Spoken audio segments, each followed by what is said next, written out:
Assalamualaikum warahmatullahi wabarakatuh. Perkenalkan, nama saya Lisna Widyastuti dengan nomor mahasiswa 181212974 dari seksi 18 PP04. Video ini saya buat untuk memenuhi tugas mata kuliah Micro Teaching dengan dosen pembimbing Ibu Mai Srilena SPD MPD. Baiklah, kali ini saya akan menjelaskan mengenai keterampilan dasar mengadakan variasi dan keterampilan dasar menjelaskan. Baiklah, yang pertama yaitu mengenai keterampilan dasar mengadakan variasi. Pengertian keterampilan dasar mengadakan variasi. Menurut Mulyasa, tahun 2013 halaman 78, mengadakan variasi merupakan keterampilan yang harus dikuasai guru dalam pembelajaran untuk mengatasi kebosanan peserta didik agar selalu antusias, tekun, dan penuh partisipasi.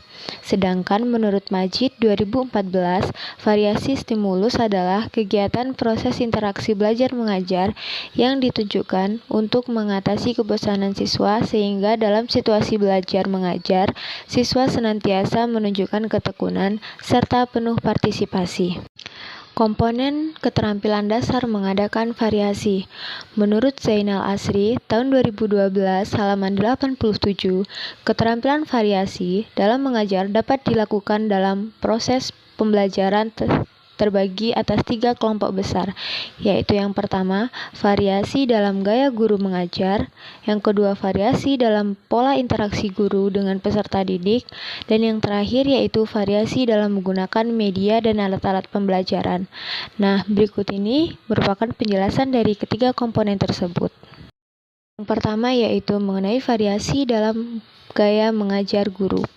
Variasi dalam gaya mengajar guru itu banyak sekali. Bila ini dapat dilakukan dengan hati-hati, akan sangat berguna dalam usaha menarik dan mempertahankan minat dan semangat siswa dalam belajar. Komponennya yaitu yang pertama, suara guru atau voice variation. Suara guru yang monoton membuat siswa menjadi mengantuk.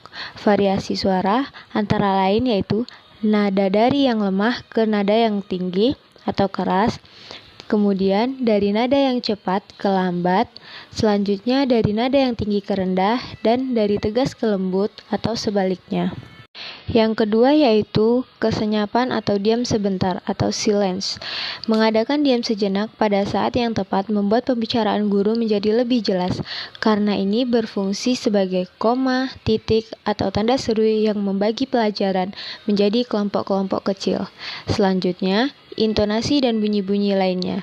Intonasi dan bunyi-bunyinya seperti menanggapi pekerjaan peserta didik dengan kata-kata ah, wah, pintar sekali, disampaikan dengan nada suara. Dengan kata-kata ini akan membuat emosional peserta didik menjadi lebih akrab dengan guru. Selanjutnya yaitu kontak mata.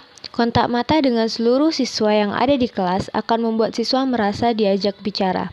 Dengan adanya kontak mata antara siswa dan guru yang diikuti dengan kata-kata akan lebih meyakinkan dan memperkuat informasi yang disampaikan guru. Selanjutnya, ekspresi roman muka merupakan segi yang amat penting dalam komunikasi antara guru dan siswa. Wajah yang memberikan kesan simpati dapat mendorong siswa, sedangkan wajah yang terlalu serius atau seram ataupun sadis akan membuat siswa akan menjadi bosan dan tidak mau melibatkan diri. Selanjutnya, yaitu gerakan badan dan mimik. Variasi dalam gerakan tangan, mata, kepala dapat memperkuat ekspresi guru. Sebaliknya, ekspresi guru yang aneh dapat mengganggu situasi perhatian dalam proses pembelajaran. Selanjutnya yaitu tempat berdirinya guru di kelas. Pergantian posisi yang dilakukan guru juga akan menambah dan mempertahankan perhatian siswa. Selanjutnya, keterampilan dasar menjelaskan. Yang pertama yaitu pengertian keterampilan dasar menjelaskan. Menurut Udin S. Winata Putra, tahun 2001 halaman 60, bahwa keterampilan menjelaskan ini terkandung makna menyajikan informasi secara lisan yang diorganisasi secara sistematis untuk menunjukkan adanya hubungan antara satu bagian dengan bagian yang lainnya, hubungan antara teori dengan praktek atau hubungan teori misalnya antara sebab dan akibat atau dalil dan contohnya. Dan menurut Dadang Sukirman tahun 2009 halaman 246 menjelaskan berarti mengorganisasikan isi pelajaran dalam urutan yang terencana, sehingga dengan mudah dapat dipahami oleh siswa. Kemudian, yaitu ada komponen keterampilan dasar menjelaskan. Menurut Samdani tahun 2013, keterampilan memberikan penjelasan dapat dikelompokkan menjadi dua bagian besar, yaitu yang pertama, keterampilan merencanakan penjelasan dan keterampilan menyajikan penjelasan. Keberhasilan suatu penjelasan ini sangat tergantung dari tingkat penguasaan guru terhadap kedua jenis komponen keterampilan tersebut. Oleh karena itu, guru dituntun untuk mampu merencanakan dan menyajikan penjelasannya, seperti berikut penjelasannya. Yang pertama yaitu keterampilan merencanakan penjelasan. Merencanakan penjelasan mencakup dua subkomponen, yaitu yang pertama, merencanakan isi pesan atau materi. Merencanakan isi pesan atau materi pelajaran ini merupakan tahap awal dalam proses menjelaskan. Dalam proses perencanaan ini mencakup tiga hal yang penting, yaitu yang pertama menganalisis masalah, yang kedua menetapkan jenis hubungan antar unsur-unsur yang berkaitan, dan yang ketiga menelaah hukum, rumus, prinsip, atau generalisasi yang mungkin dapat digunakan dalam menjelaskan masalah yang ditentukan. Yang kedua yaitu menganalisis karakteristik penerimaan pesan. Dalam merencanakan suatu penjelasan karakteristik siswa ini, sebagai seorang penerima pesan, perlu dipertimbangkan dengan cara cermat. Sasaran utama penjelasan yang diberikan guru adalah pemahaman siswa. Kemudian, yang kedua, keterampilan menyajikan penjelasan. Dalam keterampilan menyajikan penjelasan ini, memegang peranan penting dalam pelaksanaan rencana penjelasan yang sudah baik. Keterampilan ini menyajikan beberapa komponen, yaitu yang pertama kejelasan, yang kedua penggunaan contoh dan ilustrasi, dan ketiga pemberian tekanan, dan yang keempat yaitu penggunaan balikan.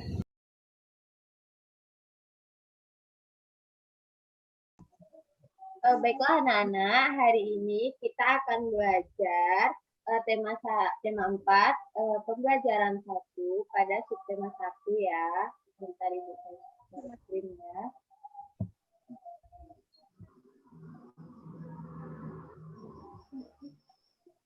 Nah, pada pembelajaran di subtema 1 ini kita akan belajar mengenai keberagaman budaya bangsa.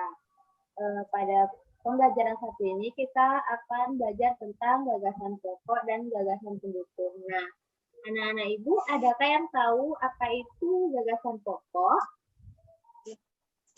Belum tahu, Bu. Nah, Ibu akan menjelaskan ya, dengarkan. Kalau ada yang perlu dicatat ya. Nah, gagasan pokok ini merupakan sebuah inti atau ide utama dari sebuah paragraf. Dari gagasan pokok ini, kemudian kita bisa mengembangkan menjadi sebuah paragraf yang utuh. Nah, pada gagasan pokok ini biasanya kita dapat menemukannya di awal atau di akhir paragraf. Dan pada gagasan pokok ini biasanya memaparkan topik utama yang membahas dari sebuah teks. Nah, dari penjelasan Ibu tadi, adakah anak-anak Ibu yang masih kurang mengerti atau bisa mengulangi yang dijelaskan tadi?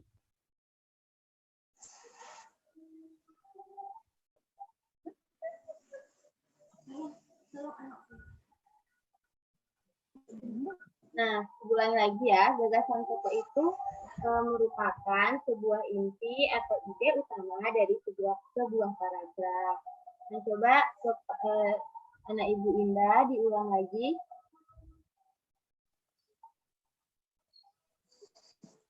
Gagasan pokok merupakan gagasan inti dari sebuah bacaan, Bu. Bagus.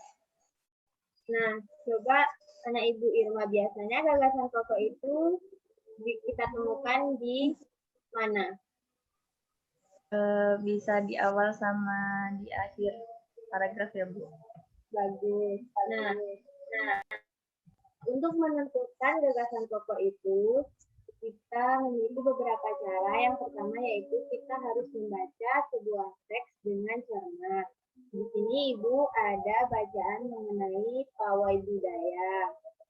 Nah, di paragraf yang pertama ini, adakah anak Ibu yang tahu di manakah letak gagasan pokok?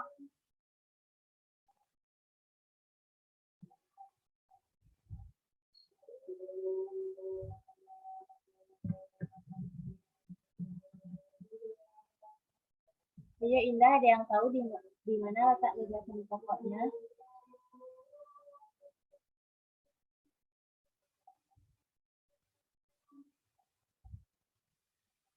Gagasan pokok itu biasanya terletak di awal ya. Misalnya di yang paragraf pertama mengenai teks bacaan pawai budaya. Nah, gagasan pokoknya itu biasanya bisa terletak di awal dan di akhirnya. Ibu contohkan di paragraf yang pertama ini. Di gagasan yang pertama ini, gagasan pokoknya itu terletak di awal, yaitu pawai budaya sangat menarik bagi warga kampung Babakan. Nah, untuk menentukannya ini lebih detailnya lagi, kita bisa dengan membacanya secara cermat, dan kita harus menemukan garis besar yang ada pada paragraf tersebut. Kemudian kita bisa mengambil kesimpulan. Nah, dari situlah kita dapat menentukan gagasan pokok yang ada pada sebuah paragraf. Dari yang penjelasan Ibu tadi, ada yang ingin ditanyakan anak-anak Ibu?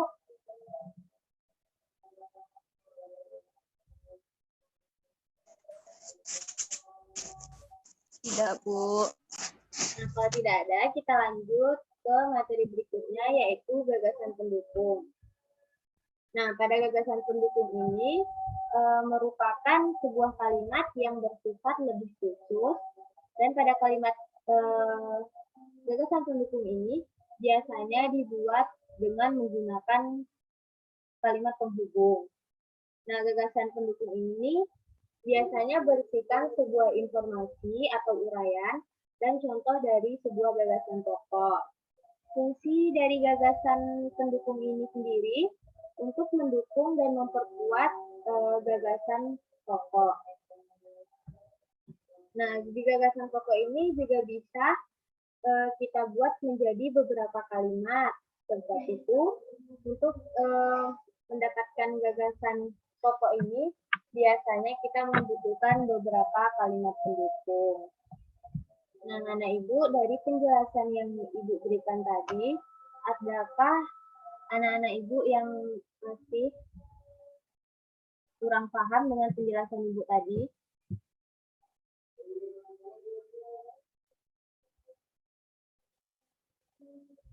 Pada Indah, Mas, sudah paham, Nak?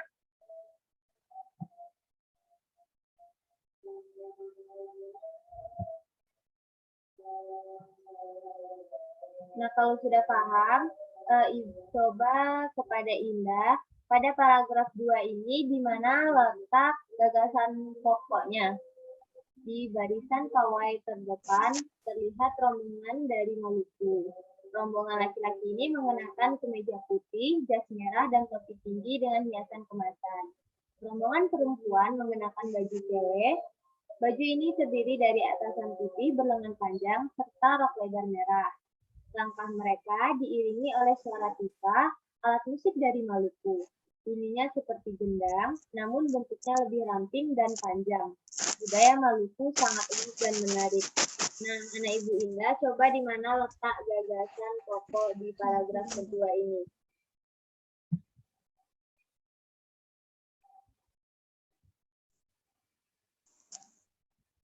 Yang kalimat terakhir, Bu. Budaya Maluku sangat unik dan menarik. Bagus. Nah, untuk anak Ibu Irma, Ibu bacakan dulu ya paragraf yang ketiga.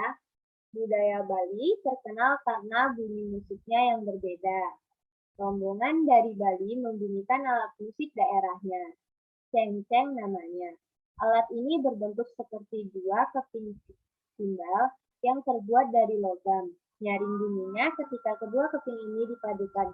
Nah, coba Irma di mana letak gagasan pokok dari paragraf ketiga ini?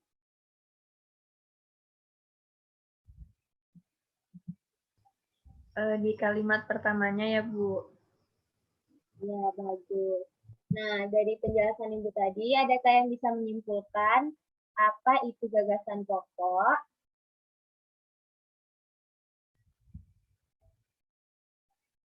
Coba, Irma, apa itu gagasan pokok?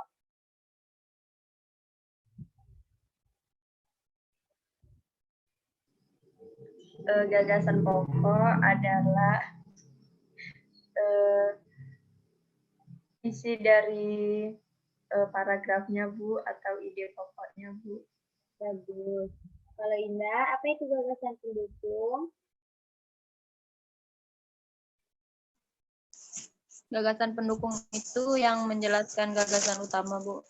Bagus. Nah, dapat kita simpulkan dari pembelajaran kita hari ini bahwa gagasan pokok ini merupakan adalah gagasan yang berada di ide utama dari sebuah paragraf, sedangkan gagasan pokok ini merupakan gagasan atau kalimat yang bersifat lebih khusus.